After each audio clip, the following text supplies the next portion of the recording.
السلام عليكم ورحمة الله وبركاته. النهاردة عملت المكرونة المحمرة بالفلفل والطماطم والصلصة، مكرونة اللي بناكلها في الأفراح ونبقى هنتجنن بجد من طعمها.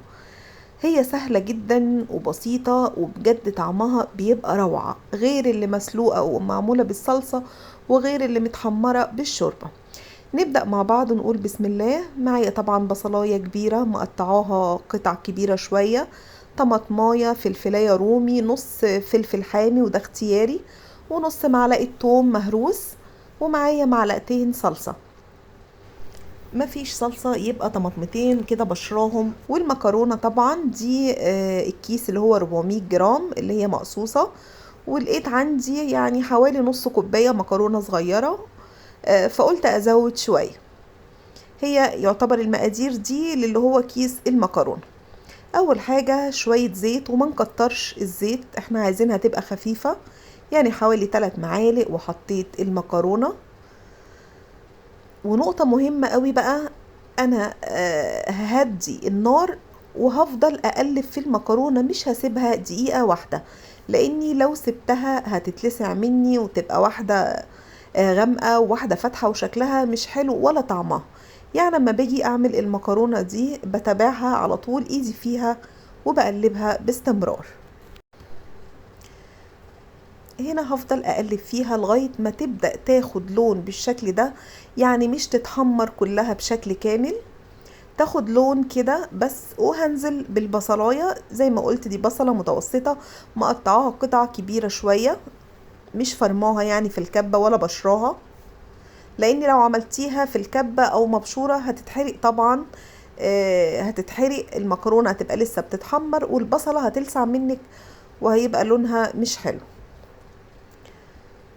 بالشكل ده حمرت البصلة بالمكرونة حوالي 5 دقايق، وبعدين ضفت نص معلقة الثوم. ومعلقة الثوم ما بضيفهاش في الاول، لان لو اتحمرت مع المكرونة هتغير طعم المكرونة.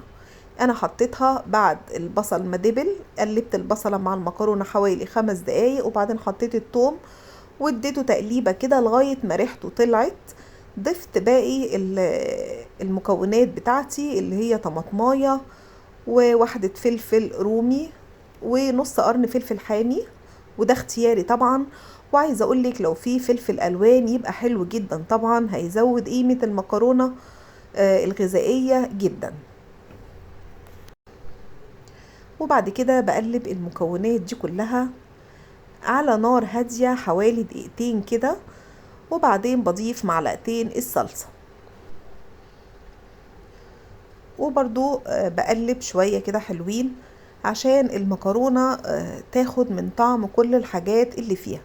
وهنا عايزة اقول لكم دايما نقلب باستمرار، ونحاول نخلي على اطراف الحلة اللي بتعملي بيها ما يكونش فيه بصل ولا حاجة، لاني زي ما انتوا شايفين لو ما خدتوش بالكوا هتلاقي البصل اللي على جناب الحلة اتلسع وبقى لونه غامق كده، وهيغير طعم المكرونة. انا اول باول لو في بصلايه قطعه بصل ولا حاجه على حرف الحله ولقيت لونها اتغير اتحرقت يعني بشيلها، وده وارد طبعا. بعد كده هضيف التوابل بتاعتي، توابل بسيطه جدا، الحاجات العاديه، ملح طبعا حسب رغبتك، ونص معلقه فلفل اسود، ونص معلقه بابريكا، وربع معلقه كمون. وعلى نار هادية برضو بقلب المكرونة مع بقى البهارات بالشكل ده. وبعد كده انا طبعا ما عنديش شوربة، لو في شوربة هتبقى حلوة جدا. انا حطيت هنا مكعبين مرق الدجاج وكام ورقة لورا، وبحط عليهم مية مغلية، يعني حوالي 3 كوبايات كبار. وبدوب المكعبات مرقة الدجاج حلو جدا. طبعا مرق الدجاج لحمة فراخ خضار مش هتفرق. وبعدين بضيفها للمكرونة. لازم المية يا جماعة تبقى مغلية، لاني لو حطيت مية باردة المكرونة هتستوي وهتتهري منك، هتعجن. فلازم المية تبقى مغلية بالشكل ده. بخلي المية فوق مستوى المكرونة يعني بحوالي عقلة صباع كده تقريبا. هنا ما المية كانت لسه قليلة، انا زودت كمان شوية مية مغلية. بس كده هنغطي المكرونة السوى العادي بقى زي الرز. اول ما تتشرب بالشكل ده والمية بتاعتها تقل هوطي النار خالص واسيبها تكمل سواها. هنا المكرونة استوت، خدت بالظبط على النار حوالي تلت ساعة يعني او ربع ساعة.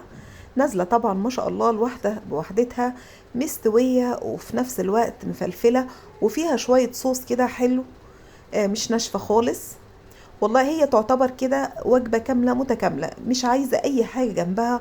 طعمها في منتهى الجمال وبجد مش محتاجة جنبيها اي حاجة. عايزة انتي تزودي جنبيها شوية بطاطس، عايزة تزودي بانيه، كفتة، اي حاجة. بس بجد لازم تجربي الطريقة دي، طعمها بجد روعة. انسي بقى المكرونة اللي بتتسلق وبعدين نعمل لها نسبك لها صلصة ونحطها فيها، او مكرونة محمرة بس كده في مادة دهنية وبعدين نزود لها شوربة. لا بجد الطريقة دي روعة جدا، اتمنى تجربوها. واللي لسه ما اشتركش في القناة يشترك، واشوفكم في فيديو جديد من وصفات ام الدنيا.